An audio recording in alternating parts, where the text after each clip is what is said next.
local guy, Gerald Sticker. To the employees, but also to the public at large, that it's a new day in Tangipahoa Parish for the sheriff's office. There's a new culture, but we're going to give a whole new facelift. Sheriff-elect Gerald Sticker of Tangipahoa Parish is looking to change the jail in every aspect.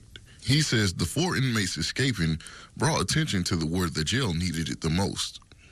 To keep this from happening again, there are plans to strengthen the jail all around. There's new razor wires strung around the perimeter.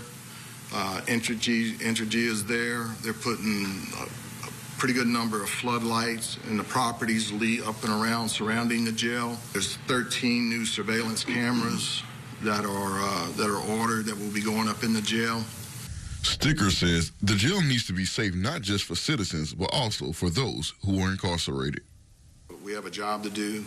We have a responsibility to the citizens to make sure that jail is secure, and we have a responsibility to those inmates, those men and women that are incarcerated, to make sure that they are secure in there and to make sure that they're safe.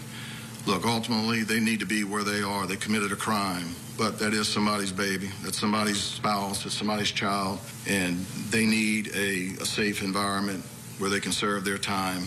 Sticker doesn't just plan on making adjustments on the outside, but also inside the jail. Our jail committee is working on things like a GED program that's going to get reinstituted. We're bringing the ministry back into the jail.